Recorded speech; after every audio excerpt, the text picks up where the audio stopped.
Muy bien, en este momento, Dios bendiga a los que nos miran allí en Facebook, los que también nos miran a través de YouTube. Dios les bendiga grandemente. El día de hoy vamos a compartir el tema número 24. En esta serie de profecías bíblicas, tema número 24, como ustedes han podido ver, hermanos, al hablar de profecías, es un tema bastante amplio y es meritorio y es la voluntad del Señor que en las iglesias podamos estudiarlos lo mejor posible. Gracias por su disposición.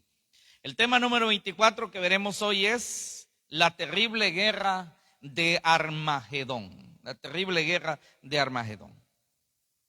Ese nombre que ha sido sonado en películas, ¿verdad, hermanos? Hasta en películas. Porque es un nombre que nosotros pues lo escuchamos y el mundo entero lo escucha y es un nombre que resuena a algo no muy agradable. Es un nombre apocalíptico. Apocalipsis 16:12 dice: el sexto ángel derramó su copa sobre el gran río Éufrates, y el agua de éste se secó para que estuviese preparado el camino a los reyes del oriente. Y vi salir de la boca del dragón y de la boca de la bestia y de la boca del falso profeta 3 espíritus inmundos a manera de ranas, pues son espíritus de demonios que hacen señales y van a los reyes de la tierra en todo el mundo para reunirnos a la batalla de aquel gran día del Dios Todopoderoso. Y aquí yo vengo como ladrón, dice el Señor. Bienaventurado el que vela y guarda sus ropas para que no ande desnudo y vean su vergüenza. Y los reunió en el lugar que en hebreo se llama Armagedón. Muy bien, estamos en este momento, hermanos, en la sexta copa, donde se anuncia ya por primera vez de manera muy puntual esta batalla que se dará en lo que hoy se llama el Valle de Megido, pero es lo mismo que decir Armagedón. En sí, hermanos, esta no es una guerra, sino es una batalla. Más bien este es el final de la guerra. La guerra ha durado más de 3 años. Ese tiempo ha durado esta guerra, más de 3 años. Y la guerra culmina con la gran batalla de Armagedón, la cual jamás en la tierra ha habido una batalla tan catastrófica como esa que se dará en Armagedón. Así que, a manera de introducción, pues decimos que en realidad, más que una guerra, es una gran batalla al final de la guerra. Así como lo dice el verso 14, una batalla tan terrible que jamás nunca ha existido. El anuncio sobre la guerra de Armagedón se da en la sexta copa, pero se cumple en la séptima copa. Armagedón, del hebreo Armegido. Hay una zona en Galilea y ahí es el escenario, ha sido el escenario de la derrota. Allí fue el escenario de la derrota de los reyes cananitas, con la intervención milagrosa de Dios en el tiempo de Débora y Barak en el libro de Jueces. Allí encuentran ustedes esa historia. Allí se han librado muchas batallas históricas. También se le llama la gran llanura de Esdraeleón, que significa conspirar. A esto se refiere también el Salmo 2, cuando dice allí: príncipes consultarán unidos. Ya lo vamos a leer ahí más adelante. Megido se deriva de una palabra que significa invadir, o cortado, o matanza. Y también a ese lugar se le llama el Valle de Josafat. Así también se le ha mencionado en la Biblia. Significa en hebreo juicio de Dios. Este lugar se indica como el escenario de la venganza final de Dios contra sus enemigos. ¿Quiénes son los enemigos de Dios? Pues todos aquellos que no le creen, todos aquellos que no se someten a la buena voluntad de Dios. Todos los que rechazan a Jesucristo, los que rechazan el perdón de pecados, los que no creen la palabra de Dios, los que se oponen al verdadero y puro evangelio, ellos son declarados enemigos de Dios. Los que aman el mundo, así dice la Biblia, el que se constituye amigo del mundo se hace enemigo de Dios. No estamos hablando de que los enemigos de Dios son los de la derecha, o que son los de la izquierda, o que son los de un partido, los de otro partido. No. Y los enemigos de Dios son todos aquellos que desprecian a Dios por amor a este mundo. Amén.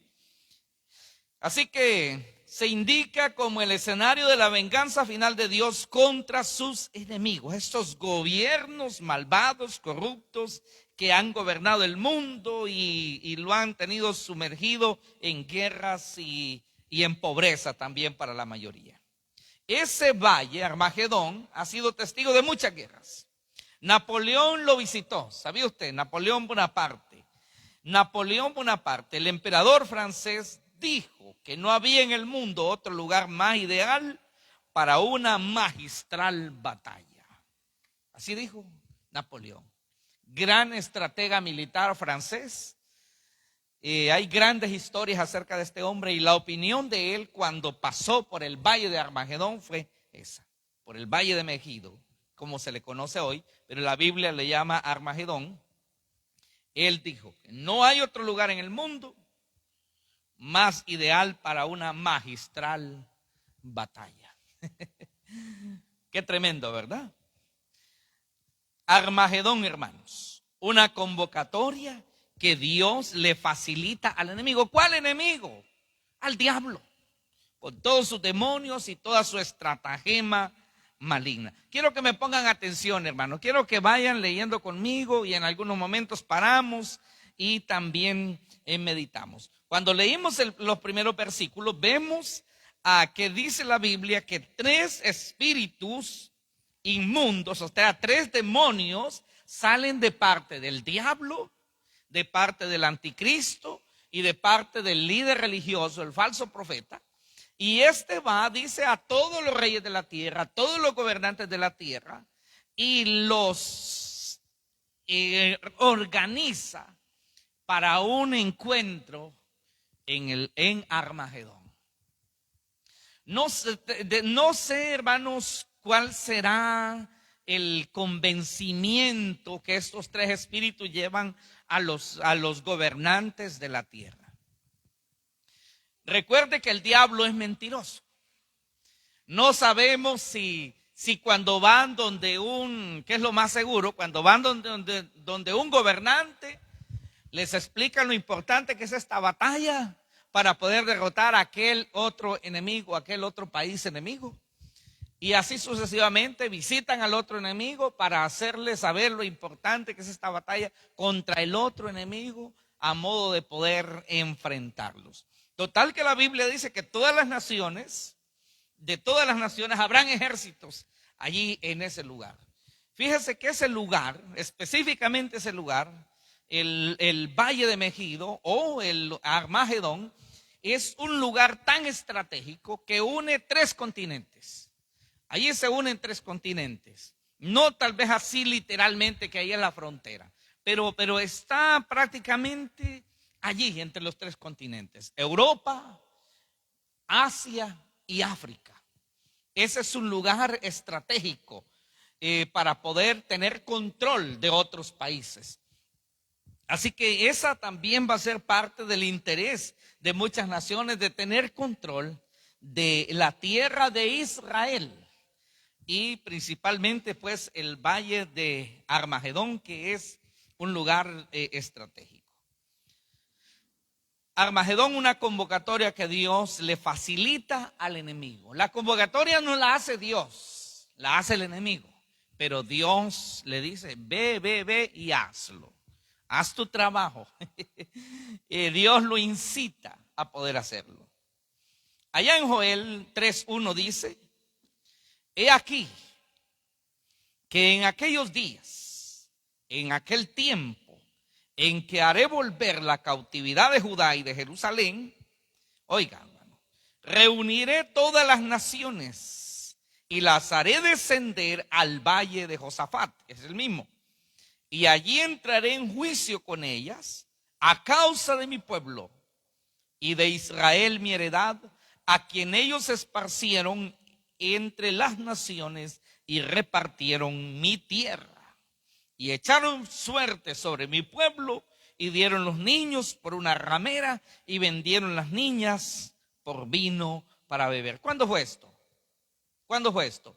El año 70 después del Señor Jesucristo. Las naciones, el Imperio Romano con toda la confederación de naciones, invadieron la tierra de Israel, destruyeron Jerusalén y esparcieron a todos los israelitas por el mundo.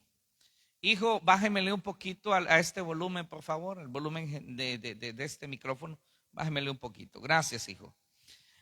Y dice Dios, he aquí que en aquellos días, ¿cuáles días, hermano? ¿Cuáles días? No estén leyendo, hermano, por favor, pónganme cuidado, no estén leyendo. ¿Cuáles días? Los días finales, estos tiempos finales. Dice el Señor, en aquellos días y en aquel tiempo en que haré volver la cautividad de Judá y de Jerusalén. ¿Se ha dado esto? Sí, hermano. Desde el siglo pasado, a principios del siglo pasado, la cautividad de Israel, los judíos y los israelitas han vuelto a su tierra. Y desde 1948, que los declararon nación, un estado, los israelitas han estado volviendo masivamente a su tierra de todos los países de la tierra. Y han ido a habitar el desierto. Han hecho de los desiertos, hermanos, lugares de sembradío, tremendo. Ellos exportan cítricos a muchos países vecinos, incluso le venden agua a los países vecinos cuando Israel lo que más tiene es desiertos, pero ellos están haciendo producir el desierto. ¿Me está poniendo atención? Sí, pónganme atención, no lean ahorita, después vamos a seguir leyendo. Todo esto lo vamos a leer. Entonces dice el Señor que en el tiempo en que Él hiciera volver la cautividad de Judá y de Jerusalén, ya se cumplió, hermano. Muchos israelitas, sé que hay muchos israelitas regados en el mundo que no quieren volver allá porque tienen sus posesiones en otros países, pero gran parte de los israelitas han vuelto. Se cree que semanalmente 600 israelitas regresan a su tierra y allá los esperan con una casa, tal vez no de lujos, pero una casa a cada familia que va llegando, y tienen colonias enteras recibiendo a todas estas familias judías que están regresando. Entonces, hermano, tenemos un gran cumplimiento de esta profecía. Estamos hablando de más de 2500 años desde que Dios le dio esta profecía a Joel. Entonces, ¿qué dice el Señor? Que en este tiempo, después de que Dios ha regresado a su pueblo a la tierra de Israel, dice que Él reunirá a todas las naciones y la hará descender al valle de Josafat, o sea, a Armagedón. O sea, el diablo es el mandadero de Dios en muchas ocasiones. De esos tres malos espíritus, de parte del enemigo, van a ir a hacer esta convocatoria, pero es que Dios lo está incitando para que lo haga, porque hay una cuenta pendiente con las naciones, porque dice que Dios tiene pendiente enjuiciar a las naciones y todos los que odian a la nación israelita, empezando por las naciones que controlaba el Imperio Romano, que invadieron la tierra de Israel y los destruyeron. Mire todo lo que se dio allí. Repartieron la tierra. ¿A quiénes se la dieron? A los árabes. A ellos les dieron la tierra de Israel. Y dice también que echaron suerte sobre mi pueblo, o sea, lo vendieron como esclavos. Y también dice, dieron los niños por una ramera. Vendieron las niñas para beber vino. O sea, por cualquier cosa. Decían, aquí tengo esta judía, llévatela. Aquí está este niño judío, llévatela, ahí que te sirva. Y hicieron con ellos como que hubieran sido animales. Y Dios dice, tengo pendiente eso. Lo tengo pendiente. Y como este espíritu de odio satánico también contra la nación israelita, siempre ha existido. Desde los tiempos de Egipto, cuando ellos fueron esclavos. No estoy defendiendo tampoco las cosas incorrectas que hace la nación israelita, puesto que Dios tampoco la defiende, ¿verdad? Dios también permitió eso en ellos como un juicio también. Muy bien. La profecía del regreso de la cautividad, descrito en el verso 1, se empezó a cumplir desde los inicios del siglo pasado. Estamos leyendo aquí, hermano. Con pequeños grupos que regresaron a la tierra de Israel. Y en nuestros días son varios millones establecidos, siendo una nación próspera. Hoy son un país exportador de mucha ciencia, tecnología agrícola, médica, militar, etcétera. El verso 2 y 3 dicen que después del regreso a su tierra, Dios reunirá a todas las naciones, porque van a otra vez a querer destruir a Israel. A esos que van allí. Y unas tal vez supuestamente defenderlos, pero después más bien se unen contra ellos. Ahí se va a dar una situación bien complicada. Joel 3:14 dice: muchos pueblos en el valle de la decisión, porque cercano está el día de Jehová. En el valle de la decisión. Ese lugar, el valle de la decisión, es otra referencia a Armagedón, al valle de Armagedón. El valle de la decisión es otro de esos nombres, ¿verdad? Que se le da. Le damos vuelta a la hojita, vamos a la página número 2. Tenemos aquí pues el Salmo 2:1. Aquí tenemos otras hojitas, hermano, tenemos bastantes textos bíblicos aquí. Y esperamos pues sacarlos a tiempo, porque van en este orden, por eso los puse aquí. Podría haberle dado nada más la cita para que usted lo busque en la Biblia, pero tenemos que ir rápido. Pero si usted lo quiere comprobar en la Biblia y en su casa, puede hacerlo. El Salmo 2:1 al 5 dice, hace Dios una pregunta en el Salmo 2:1. ¿Cuántos han leído el Salmo 2:1? Yo creo que muchos de ustedes, y no se imaginaban que esto tiene que ver con la guerra en Armagedón, la batalla de Armagedón. 2:1. ¿Por qué se amotinan las gentes y los pueblos piensan cosas vanas? Se levantarán los reyes de la tierra y príncipes consultarán unidos contra Jehová y contra su ungido. ¿Quién es el ungido de Jehová? Jesucristo, hermanos. Diciendo, rompamos sus ligaduras y echemos de nosotros sus cuerdas. El que mora en los cielos se reirá. El Señor se burlará de ellos, luego hablará a ellos en su furor y los turbará con su ira. Este versículo 5 es una clara referencia a la batalla de Armagedón. Amén. Así es. Cuando ellos dicen rompamos sus ligaduras, no queremos nada que ver con esa Biblia, con ese Dios de Israel, con esas historias, ese Jesús. No queremos nada de eso, queremos ser libres de esas ligaduras. Así que ellos quieren borrar todo lo que tenga que ver con Dios. Llegamos a Daniel 7:17.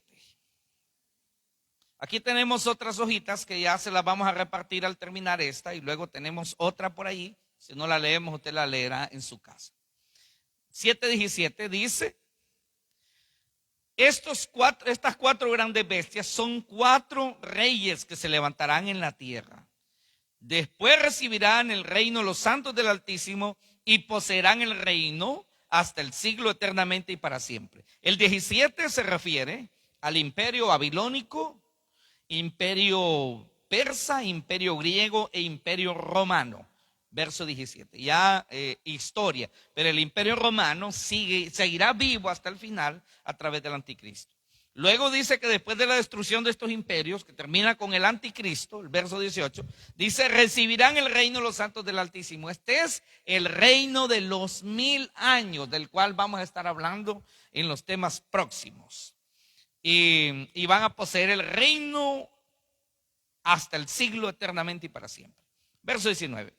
Entonces tuve deseo de saber la verdad acerca de la cuarta bestia y que era tan diferente de todas las otras, espantosa en gran manera, que tenía dientes de hierro y uñas de bronce, que devoraba y desmenuzaba y las sobras hollaba con sus pies.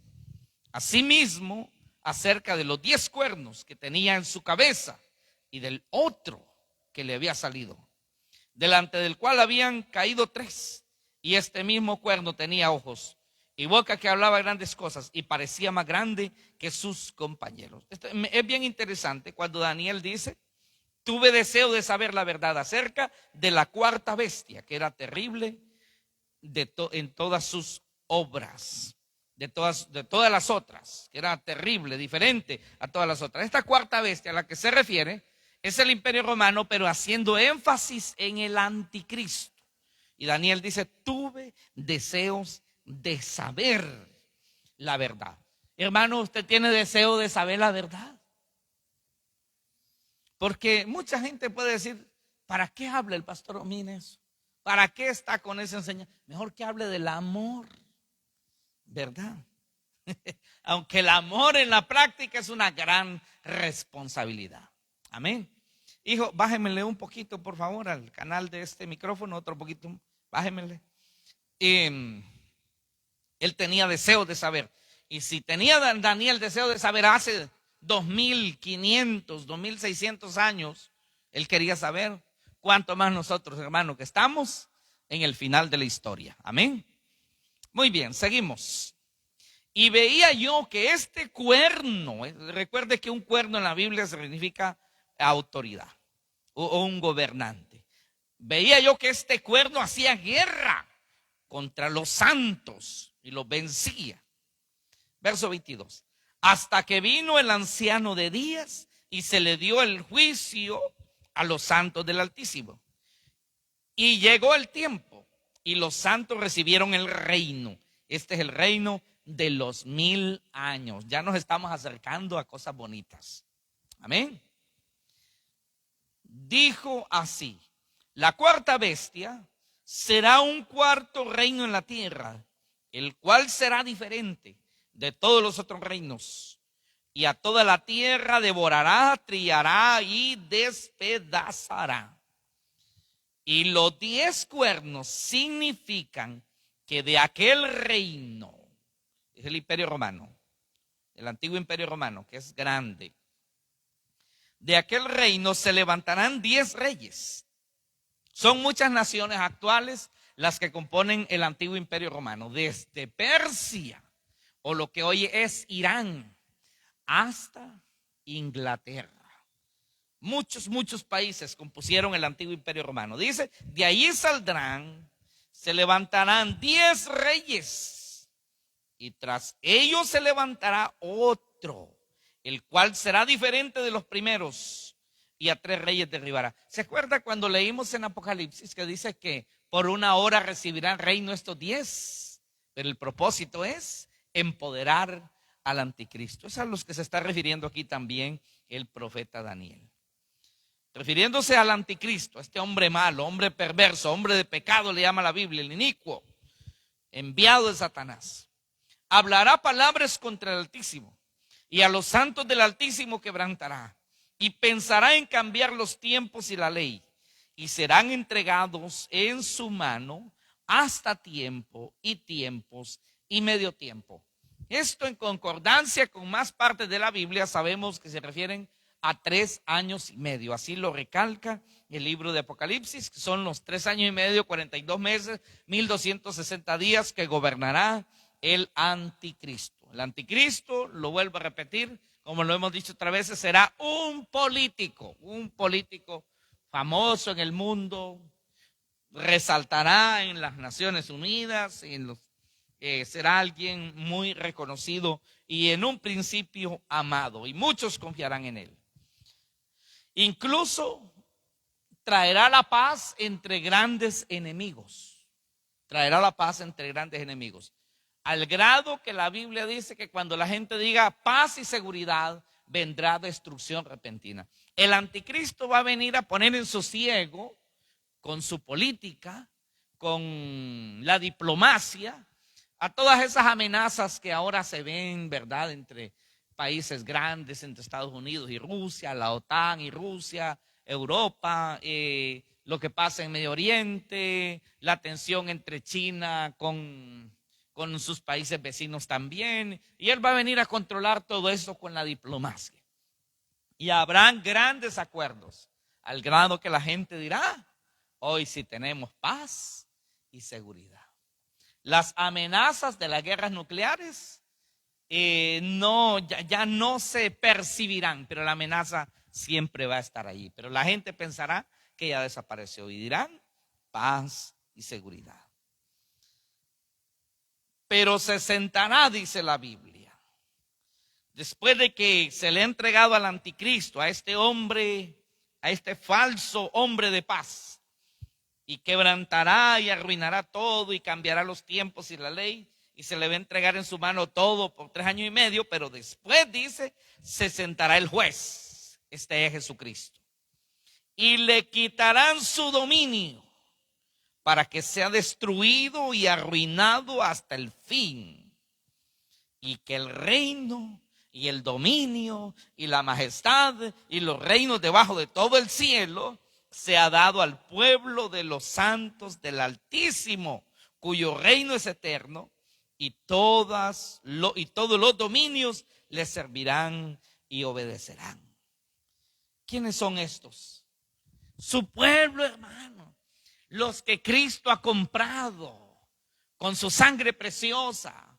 El pueblo de Dios, ese es el pueblo del Altísimo, los santos del Altísimo, ya con su cuerpo resucitado y su cuerpo glorificado para gobernar el mundo. Yo sé que hoy nos decimos, y si gobernara un cristiano, decimos nosotros, ¿será que el país será mejor si gobierna un verdadero cristiano? No creo mucho. Ayudaría un poco, pero es que para que el gobierno pudiera ser efectivo, un gobierno cristiano, pues tendría que ser cristiano, el verdadero cristiano, el presidente o la presidenta, su gabinete de gobierno, verdaderos cristianos, los que están bajo cada uno de los ministros, los que están al frente de los hospitales, de cada escuela, todo el mundo, el que está al frente del ejército, de la policía, y todos tendrían que ser cristianos. Así que esto es algo muy difícil. Pero ¿sabe cuándo sí se va a dar esto? En el milenio. Por eso dice, recibirán el reino los santos del Altísimo, porque ahí gobernará Jesucristo y los que Él ponga a gobernar. Ya no es por democracia, no es por partidos políticos, sino Jesucristo. Ese será el verdadero reino teocrático. Ya no existirá la democracia, sino la teocracia, o sea, el gobierno de Dios, no el gobierno de la gente, porque democracia es el gobierno de la gente, aunque esto también es algo engañoso. Amén. Muy bien. Y todos los dominios le servirán y obedecerán. Seguimos con la siguiente parte. Daniel 8:19. Saltamos aquí. Sigue. Y dije, he aquí yo te enseñaré lo que ha de venir al fin de la ira. Porque eso es para el tiempo del fin. Y al fin del reinado de estos, cuando los transgresores lleguen al colmo, o sea, es demasiado el pecado de los gobiernos y de la gente, dice, se levantará un rey altivo de rostro, este es el anticristo, y entendido en enigmas, porque será un satanista, hermano, y su poder se fortalecerá, mas no con fuerza propia, no, se fortalecerá con el poder del mero Satanás, de Luzbel, de Lucifer, y causará grandes ruinas, y prosperará, y hará arbitrariamente. Este será un tirano, hermano, tirano horrible, y destruirá a los fuertes y al pueblo de los santos. Cuando dice destruirá a los fuertes es toda esa gente que hoy son muy adinerados, son muy fuertes. Va a llegar un momento que el anticristo va a quitarle su riqueza porque él la ocupa para hacer armas, para comprar conciencias, para premiar a sus súbditos. Él lo va a hacer. Vamos juntos, hermanos, no se me adelanten, vamos en un mismo espíritu. Amén. Hará arbitrariamente y destruirá a los fuertes y al pueblo de los santos. El pueblo de los santos aquí es los israelitas. van a sufrir en la gran tribulación. También parte es juicio para ellos por haber despreciado a Cristo, por haberse apartado de Dios y por haber abrazado el mal. La Biblia le llama a ellos los menospreciadores del pacto, despreciadores del pacto, así le llama la Biblia. Entonces ellos también recibirán la consecuencia de su extravío. Verso 25, sigue hablando del anticristo. Con su sagacidad hará prosperar el engaño en su mano y en su corazón se engrandecerá. Y sin aviso destruirá a muchos y se levantará contra el príncipe de los príncipes. Esto es Jesucristo. Pero será quebrantado, aunque no por mano humana. Pero cuando dice aquí, hermanos, que sin aviso destruirá a muchos, es que muchos gobernantes y países que confiaron en la alianza serán traicionados. Serán traicionados. Como en la Segunda Guerra Mundial, que Joseph Stalin, gobernante de Rusia, hizo un trato con Adolf Hitler de que no habría agresión de parte de los nazis al territorio ruso. Hubo ese acuerdo. Así que ellos estaban bien confiados, pero eso no fue cierto. Porque cuando menos acordaron, Hitler con todo su ejército invadió Rusia, por lo menos los pueblos cercanos, y una de las ciudades que destruyó fue la ciudad de Stalingrado, que era una ciudad, una gran ciudad de Rusia en la Segunda Guerra Mundial. Así que no valió el pacto, no valió el pacto. El anticristo también va a traicionar el pacto que haga con muchos gobernantes. Por eso habrá tanta guerra en el tiempo, hermanos, del anticristo. Pero dice que al final será quebrantado, aunque no por mano humana. Muchos querrán destruirlo, pero no podrán. Él lo destruirá a ellos. El único que podrá destruir y ponerle freno al anticristo será el Rey de Reyes y Señor de Señores. Delante del Señor será destruido el anticristo y toda la coalición del mal que se juntarán en Armagedón. Tenemos aquí más hojitas de estudio. Por favor, hijo. No sé si ya trajo las otras, me imagino que sí, ¿verdad? Repártanmelas, por favor, ahí, hermanas gemelas, ayúdenme. Gracias. Gracias. Hijo, ¿trajo las otras, por favor? Sí, ándele, hijo, por favor, ahí, repártalas. Muy bien.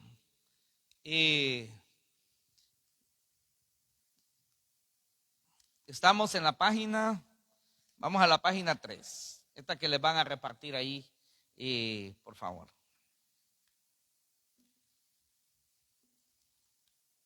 Vamos a hablar algo aquí, hermanos, que nos va a sorprender, que la Biblia haga una alusión, una gran alusión a Rusia. Aunque en la profecía se mencionan los lugares que lo conocían la gente en aquel tiempo. Quiero que entendamos algo en las profecías. Las profecías se hablan en primer lugar en un lenguaje que la gente de aquel tiempo entendía. Dios no iba a hablarles a ellos. Quiero que me pongan atención. No lean ahorita les están repartiendo la hojita. No lean ahorita. Pónganme atención a esto que yo les estoy diciendo. Dios no iba a hablar a la gente de aquel tiempo en un lenguaje que solo nosotros entendemos ahora. Amén. Por ejemplo, no iba a referirse a las armas como tanques, aviones, cañones, misiles. ¿Sabe por qué? Porque la gente de aquel tiempo no sabía qué era eso. Así que Dios les habla en el lenguaje que ellos podían entender. Ahora nosotros entendemos el lenguaje con el que Dios les habla a ellos y con el que Dios nos habla a nosotros. Por ejemplo, cuando el anticristo dice que se le dio poder que se mataran unos a otros y se le dio una gran espada. Nosotros sabemos que no es una espada literal del tamaño de un poste, pero lo que está diciendo es que se le dieron armas de guerra, grandes armas de guerra. Amén. Vamos a hacer referencia a Rusia. Quiero que esté despierto, hermano. Rusia y las naciones aliadas en la batalla de Armagedón. No puede faltar Rusia allí, hermanos. Pero seguramente también los Estados Unidos cuando se menciona naciones. Pero hace una descripción de Rusia, porque Rusia, hermanos, hará algo enorme en el final de los tiempos contra la nación israelita. Está profetizado y así se cumplirá, porque ni una tilde, ni una jota, ni una palabra de la que dijo el Señor en su revelación dejará de cumplirse. El cielo y la tierra pasarán, pero sus palabras no pasarán. Ezequiel 38:1 dice: vino a mí, quiero que vaya poniendo atención mientras leemos. Vino a mí, dice el profeta Ezequiel, palabra de Jehová. No era palabra de Ezequiel, era la palabra de Dios, diciendo: hijo de hombre, pon tu rostro contra Gog. Gog es el gobernante. En tierra de Magog es la nación rusa. En los antiguos mapas, en los mapas muy antiguos, Magog es lo que hoy es la región de Rusia.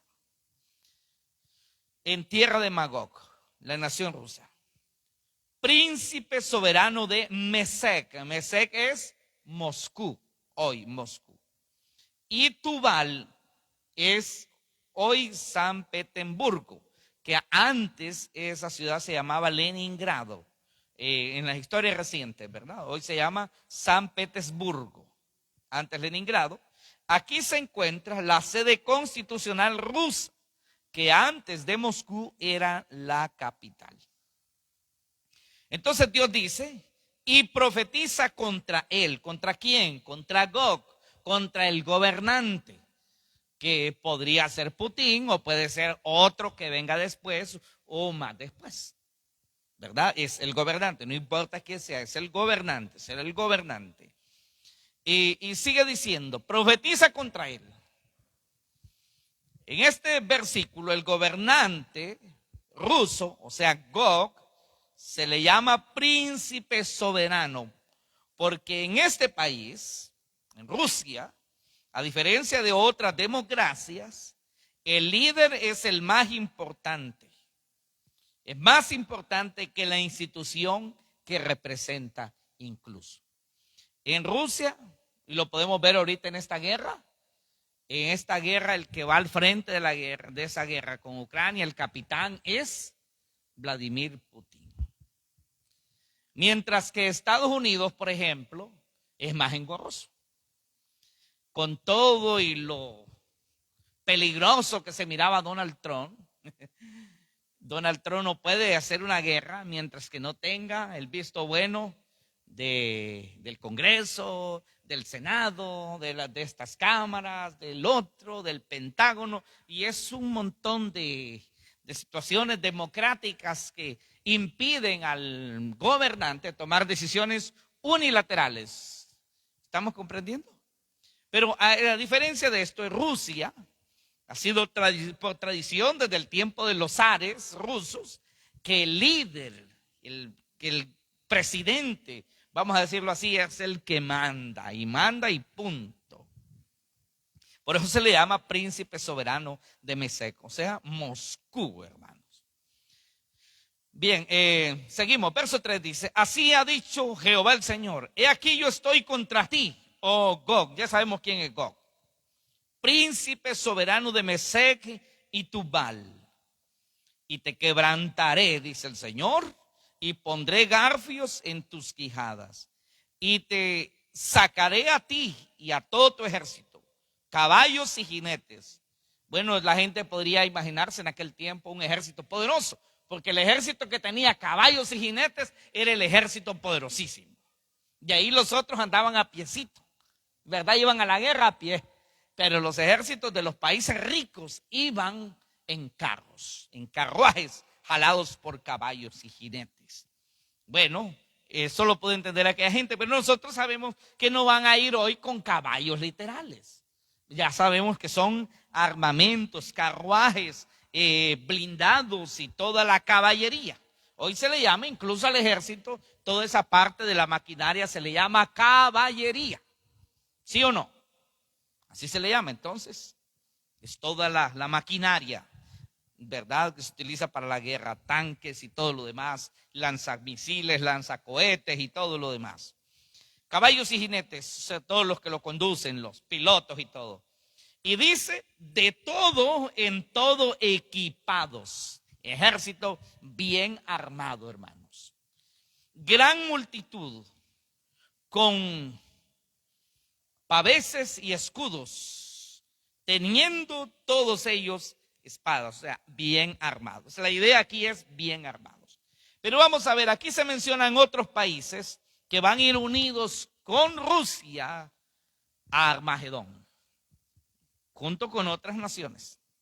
Persia es Irán, Cus, Etiopía, y Fud, Libia.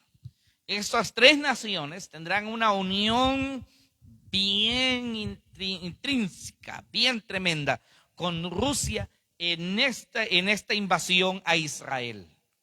Precisamente por lo estratégico, ellos serán, Irán es un enemigo a muerte de los israelitas. Es muy común oír a gobernantes iraníes o líderes religiosos iraníes decir muerte a Israel. Muerte a Israel. Ellos son enemigos desde hace mucho tiempo. Y existirá esta unión para esa invasión. Y con ellos, Irán, Etiopía y Libia con ellos, todos ellos con escudos y yelmos, bien armados. Pero también aparece alguien más aquí. Gomer. Gomer es Alemania. Askenaz, hijo de Gomer. Askenaz es la palabra griega la palabra hebrea para Alemania. Y todas sus tropas y la casa de Togarma, esto es Turquía. Así que ya tenemos aquí a 5 países aliados con Rusia para ir a hacer la invasión a Israel. Irán, Etiopía, Libia, Alemania y Turquía. Y alguien puede decir, no, pero Alemania y Turquía son de la OTAN. Las cosas cambian. Las cosas cambian. En la Segunda Guerra Mundial, Alemania eran enemigos con Estados Unidos y Japón. Hoy son grandes socios, son aliados, son grandes amigos. Las cosas cambian dependiendo de los gobernantes que lleguen y los hilos que se jalen. La historia puede cambiar. Entonces, según la Biblia, Alemania y Turquía se unirán a Rusia en la invasión a Israel. Turquía es otro país que no es amigo de Israel. Aunque tengan negociaciones, no son amigos. Tampoco son amigos con Rusia. Tienen sus tratos comerciales, pero amigos no son. ¿Por qué? Porque Israel tiene mucha amistad y mucha sociedad con los Estados Unidos. Esa es la razón por la que Rusia e Israel amigos no son. Seguimos, hermano. La casa dice de Togarma, que es Turquía, y de los confines del norte y todas sus tropas, muchos pueblos contigo. Aquí va más allá, o sea, muchas naciones más. No se mencionan aquí, pero se unirán a Rusia para esta invasión a Israel.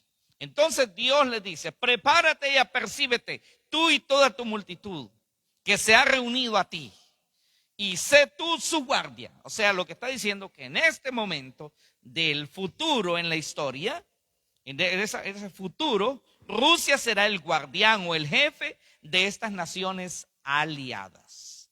Van a ir habiendo más alianzas. Y ahorita, después de lo que ha estado sucediendo entre Rusia y Ucrania, van a haber más alianzas, hermano, y muchas cosas irán cambiando. Y el rompecabezas del futuro profético va a ir hallando su puesto. Y muchas naciones van a ir cambiando sus posiciones. Vamos al verso 8. Dice el verso 8. De aquí a muchos días serás visitado. Al cabo de años vendrás a la tierra salvada de la espada, recogida de muchos pueblos, a los montes de Israel, que siempre fueron una desolación. mas fue sacada de las naciones y todas ellas morarán confiadamente. Este versículo 8, póngame atención por favor, este versículo 8 se ha cumplido en estos años pasados, en este siglo pasado, se ha cumplido el versículo 8. ¿Por qué? Porque hoy Israel se siente en ellos una tierra salvada. Las Naciones Unidas los reconoció como país, como nación. Ellos están bien, están prosperando, exportan tecnología, armas, medicina y muchas cosas, agricultura, y ellos se sienten hoy una tierra salvada, ciudades prósperas en Israel. Es magnífico y ellos se sienten confiados. Dice, recogidos de muchos pueblos, sí, porque han regresado a esa tierra para engrandecer su país. A los montes de Israel, dice, que siempre fueron una desolación. ¿Por qué? Porque por muchos siglos no hubieron ciudades allí, era destrucción. Mas fue sacada de las naciones, sí, de todas las naciones han regresado. Y todas ellos morarán confiadamente. Bueno, el pueblo en general vive confiado, aunque su ejército está siempre a la defensiva. Está siempre a la defensiva. Pero en sí, generalmente hablando, ellos están confiados. Seguimos, estamos verso 9.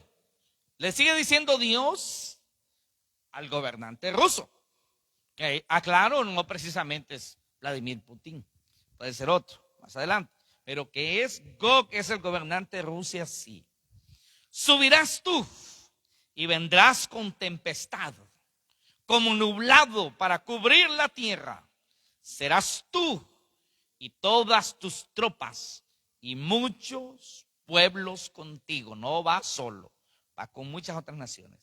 Así ha dicho Jehová el Señor: en aquel día subirán palabras en tu corazón y concebirás mal pensamiento. Hasta ahorita oficialmente Rusia no ha dicho o ha tenido intenciones de atacar Israel en un momento, pero dice que más adelante sí lo será, dice la Biblia, y llegará.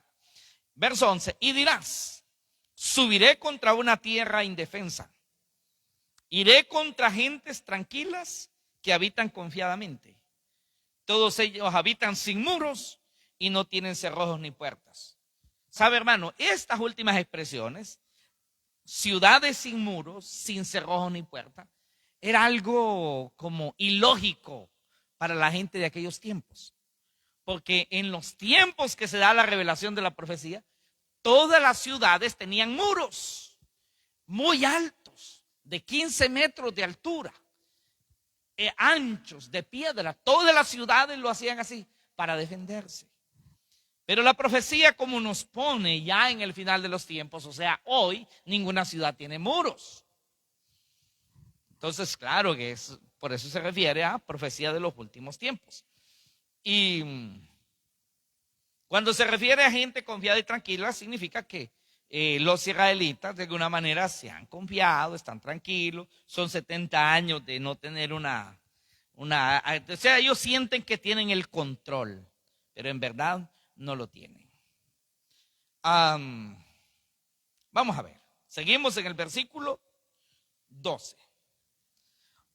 Viene para arrebatar despojos, dice, para tomar botín, para poner tus manos sobre las tierras desiertas, ya pobladas. ¿Por qué? En aquel tiempo el desierto no era poblado, pero hoy sí hay ciudades, hermanos, en los desiertos. Y será el pueblo recogido de entre las naciones, que se hace de ganado y posesiones, que mora en la parte central de la tierra. Verso 14, 38, 14. Por tanto profetiza, hijo de hombre, y di a Gog, el gobernante ruso: así ha dicho Jehová el Señor, en aquel tiempo, cuando mi pueblo Israel habite con seguridad, como se sienten hoy, no lo sabrás tú, y él ya lo sabrá con la inteligencia militar, hermanos. Vendrás de tu lugar, de las regiones del norte. ¿Qué país está al norte de Israel? Rusia. Gog. Magog, cuyo gobernante es Gog, contra mi pueblo. Vendrás de tu lugar, de las regiones del norte, tú y muchos pueblos contigo, todos ellos a caballo, o sea, con armamento, con grandes equipos. Gran multitud y poderoso ejército, dice el Señor. Y subirás contra mi pueblo Israel como nublado para cubrir la tierra. Será al cabo de los días. Quiero que, por eso lo resalté allí. ¿Cuándo dice que será, hermano? Al cabo de los días. Y te traeré sobre mi tierra para que las naciones me conozcan. Cuando seas santificado en ti, oh Gog, delante de sus ojos. Vamos a terminar luego, hermanos. Le damos vuelta a la hoja, verso 17. Espero que a usted le parezca interesante toda esta revelación, que no la tiene el mundo, ni tampoco la tienen los que no estudian la palabra de Dios. Verso 17 del capítulo 38 de Ezequiel. Porque todo el capítulo 38 y el 39 de Ezequiel es una referencia a Rusia. A Rusia. Así ha dicho Jehová el Señor. ¿No eres tú aquel de quien hablé yo en tiempos pasados? Por mis siervos los profetas de Israel, los cuales profetizaron en aquellos tiempos, que yo te habría de traer sobre ellos. En aquel tiempo, cuando venga Gog contra la tierra de Israel, dijo el Señor, subirá mi ira y mi enojo. ¿Sabe, hermano? Este versículo 17 está hablando desde hoy, desde el presente hacia el pasado. Rusia e Israel, aunque tengan relaciones comerciales, son antagónicos. ¿Por qué? Por la influencia de Estados Unidos en Israel, hermano. Y según este verso 18, en el tiempo final, Rusia decidirá atacar con todo a la nación de Israel. Por considerarla quizá un peligro, por la influencia de Estados Unidos allí, no sé qué va a tener Israel que le servirá de pretexto a Rusia para atacarle, no sé, no sabemos, pero que habrá una invasión de Rusia a Israel, sí. Y sabe, hermanos, que ya Rusia tiene el camino para hacerlo, porque por eso Rusia hoy tiene un gran control ya en Siria, Ya Israel incluso ha atacado objetivos de Irán y de Rusia en Siria. Allí hay esos problemas bien marcados. Hoy, en el tiempo presente, hermanos. La derrota y el exterminio del anticristo y la coalición del mal. Ya para ir terminando, lo que no logremos estudiar aquí, usted lo estudia en su casa, que le vamos a dar ahí otra hojita. La derrota y exterminio del anticristo y la coalición del mal. Primero veamos la aniquilación del anticristo y sus aliados. Si usted quiere saber más de esto, lea Daniel capítulo 7 y 8. Capítulo 7 y capítulo 8 de Daniel, y va a ver usted la aniquilación del anticristo y sus aliados. Cuando llegamos a Apocalipsis 19:11, que es la séptima la séptima copa, el cumplimiento, cuando llega la guerra de Armagedón, dice la Escritura. 19:11. Entonces vi el cielo abierto, y he aquí un caballo blanco, y el que lo montaba se llamaba Fiel y Verdadero, y con justicia juzga y pelea. Sus ojos eran como llama de fuego, y había en su cabeza muchas diademas, y tenía un nombre escrito que ninguno conocía, sino él mismo. Estaba vestido de una ropa teñida en sangre, y su nombre es el Verbo de Dios. ¿A quién se le llama el Verbo de Dios en la Biblia, hermano? San Juan capítulo 1. ¿A quién se le llama el Verbo de Dios? A Jesucristo, hermano, a Jesucristo. Dice, y los ejércitos celestiales, vestidos de lino finísimo, blanco y resplandeciente, le seguían en caballos blancos. Solo su presencia es poderosísima para destruir a sus enemigos. Solo su presencia. sin hacer nada más. Segundo Tesalonicenses 2:8, refiriéndose a la destrucción del anticristo, dice: y entonces se manifestará aquel inicuo a quien el Señor matará con el espíritu de su boca y destruirá con el resplandor de su venida. Ese es el fin del anticristo y toda su coalición del mal. Siguiendo con la aniquilación de todos los ejércitos que vendrán a luchar en Israel y Armagedón, que no sabemos cuántos vienen contra Israel, cuántos van a defender a Israel, cuántos van a matarse unos con otros en Armagedón. Gran guerra, hermanos, tremenda batalla de Armagedón. Pero allí serán aniquilados todos los ejércitos que vendrán a luchar en Israel y Armagedón. Rusia y sus aliados y todas las naciones que vendrán con el anticristo. Ezequiel 38:21 sigue diciendo: y en todos mis montes llamaré contra él la espada, o sea, las armas. Dice Jehová el Señor: la espada de cada cual será contra su hermano. Oiga, hermano, qué tremendo va a ser esto, que se van a empezar a disparar unos con otros. Y yo litigaré contra él con pestilencia y con sangre. Y haré llover sobre él, sobre sus tropas y sobre los muchos pueblos que estén con él, impetuosa lluvia y piedras de granizo, fuego y azufre. Y seré engrandecido y santificado y seré conocido ante los ojos de muchas naciones y sabrán que yo soy Jehová. Seguimos con el 39:1. Tú pues, hijo de hombre, profetiza contra Gog y di: así ha dicho Jehová el Señor, y aquí yo estoy contra ti, oh Gog. Ya sabemos quién es Gog. Amén. Príncipe soberano de Mesec y Tubal. Y lo vuelve a recalcar, hermanos, en el capítulo 39 para que no quede dudas. Y te quebrantaré y te conduciré y te haré subir a las partes del norte, y te traeré sobre los montes de Israel y sacaré tu arco de tu mano izquierda y derribaré tus saetas de tu mano derecha. Lo que está diciendo es: destruiré tus armas, le está diciendo el Señor. Sobre los montes de Israel caerás tú y tus tropas y todas sus tropas y los pueblos que fueron contigo, y aves de rapiña de toda especie, y a las fieras del campo los he dado por comida. Sobre la faz del campo caerás, porque yo he hablado, dice Jehová el Señor. Y enviaré fuego sobre Magog y sobre los que moran con seguridad en las costas, y sabrán que yo soy Jehová. Hermano, cuando yo veo esto y derramaré fuego, podemos pensar, como ya lo hemos visto en muchas partes de la Biblia, que a veces ni siquiera es Dios mismo haciéndolo, sino entre ellos mismos. Este fuego cayendo podrían ser las temidas armas nucleares, hermanos, que ya existen. Estuve leyendo un dato de ahorita hace poquito, hermanos, de menos de un mes, de National Geographic de España.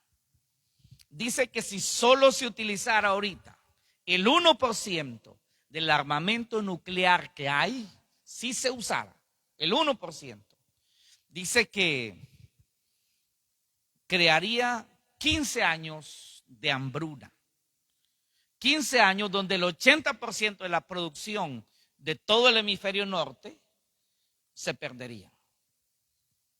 Si se diera en el hemisferio norte, todas estas se gastaran, o si se utilizara el 1% del armamento nuclear que hay. Por 80% de la producción agrícola, por 15 años no se daría. Sería muy difícil, porque dice que elevaría a los cielos unas grandes cantidades, 150 millones, dice, de toneladas de hollín, que taparían la luz del sol, haría que baje la temperatura en las aguas del mar, y esto causaría un caos climático donde la producción se volvería casi imposible. Eso es con un poquito nada más que utilizarían de estas armas, hermanos, de destrucción masiva, armas malignas, armas satánicas que ha inventado el hombre para autodestruirse. Porque el país que use armas nucleares contra otro país, ya de manera seria, el otro país también las va a usar y entonces se van a matar unos con otros, hermano. Entonces no me extraña a mí cuando dice la Biblia que habrá de descender fuego del cielo. En estas guerras, seguramente se refiere a ataques con armas nucleares, hermano. No porque lo diga yo desde el punto de vista bíblico. Vea usted los análisis de la gente de ciencia, de la gente de los sociólogos y de los politólogos y de los que analizan estas situaciones y dicen que todo puede suceder, cualquier cosa puede suceder en el mundo. Es un gran peligro, hermanos, que las naciones tengan esas armas y ya las han usado. La historia pues cuenta que Estados Unidos las usó contra 2 ciudades de Japón. El hombre es capaz de todo, hermano. Ciudades que hasta hoy no se puede vivir en ellas. La Biblia sigue hablando. ¿Trajeron la otra hojita, hijo? Sí. Repártasela ahí a los hermanos. Ahí tenemos un texto que me gustaría leerlo antes de terminar. ¿Trajeron las hojas? ¿Las repartieron ya? Sí. No sé si las trajo. ¿Las trajo, hijo? Sí. Bueno, tráigame una. Allí dice la forma en que morirá mucha gente en esas guerras. Mucha gente en esa guerra. ¿Cómo van a morir? Dice que la lengua se va a deshacer en sus bocas y las cuencas de sus ojos quedarán vacías. ¿Sabe, hermano? La única arma que hace eso son las armas nucleares. Evaporizan a las personas en el acto. Ni siquiera tienen que caer al suelo porque son evaporadas inmediatamente. Gracias, hijo. Puede repartirlas ahí. Gracias, hijo mío. Le dejo esta hojita, hermano, para que usted siga leyendo allá en su casa, porque el tiempo, pues, ya lo hemos terminado. Y usted puede seguir leyendo el capítulo 39, verso 7 al verso 23, al verso 24, perdón, de Ezequiel. Puede seguir leyendo usted ahí esa sentencia contra Rusia. Son ellos. Ellos son Gog, ellos son Magog, Tubal y todos esos lugares que están en los mapas antiguos. Es la misma zona, la misma región. Incluso los nombres se derivan, los nombres actuales, Mesec, Moscú se deriva de Mesec. Bien, Zacarías 14:12, y aquí termino, al final, Zacarías 14:12. Bueno, vamos a dejar ahí que se lo repartan y lo leemos y terminamos la clase, terminamos la lección. Verso 12. Zacarías 14:12 y verso 13. Y vea usted, hermano, esta profecía que está aquí, ese acto lo hacen las armas nucleares. Lo hacen las armas nucleares. Aquí dice: herirá Jehová a los pueblos que pelearon contra Jerusalén. Pero es que no precisamente tiene que hacerlo Dios mismo. Él solamente lo permite. O dice: exploten las armas que ustedes andan. Por eso dice que peleará con la espada de su boca. ¿Por qué? Porque solo es que Dios lo diga, ¿verdad? Mátense entre ustedes, vaya. Ustedes vinieron a pelear aquí, mátense entre ustedes.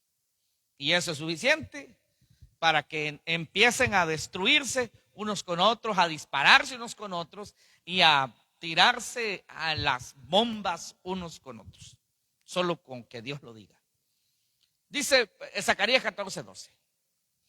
Y esta será la plaga con que herirá Jehová a todos los pueblos que pelearon contra Jerusalén.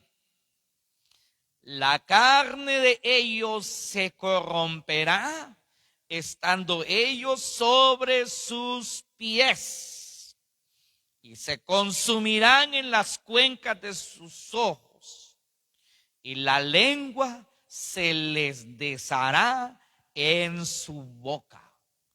¿Sabe, hermano? Las únicas armas que hacen esto son las armas nucleares, las bombas nucleares. Desintegran al individuo sin que caiga al suelo.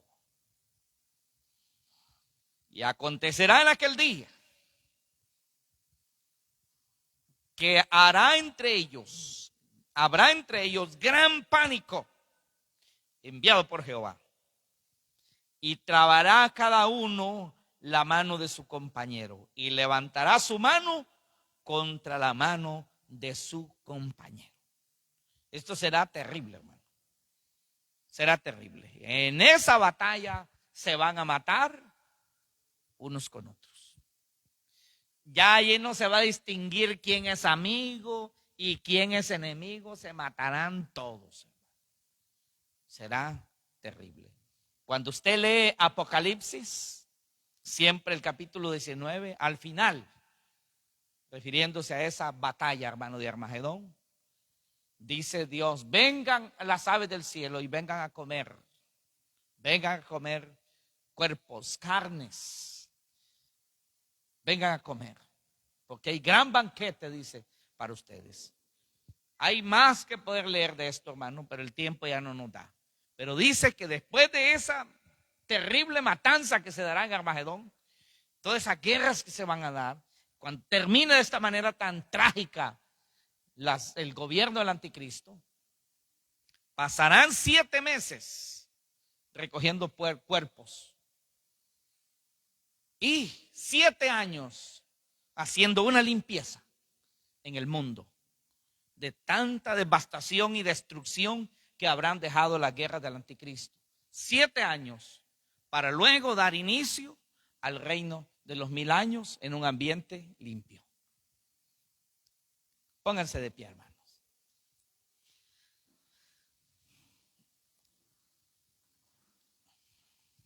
Sé que de pronto este es el mensaje que menos quisiera oír a alguien. Pero la Biblia, hermanos, es un libro sincero. Es un libro que nos habla del bien que Dios tiene para nosotros, pero también nos habla del mal que el enemigo, Satanás, y los gobiernos de este mundo también nos tienen. La Biblia es un libro sincero, hermano, que nos revela lo que sucederá más adelante, para que nuestras almas se consagren a Dios y pongamos en Él nuestra confianza. Amén. Y no en los hombres, sino en Él. Gracias, Señor. Hable con Dios ahí donde usted está. Dígale: gracias, Señor, porque tú eres bueno.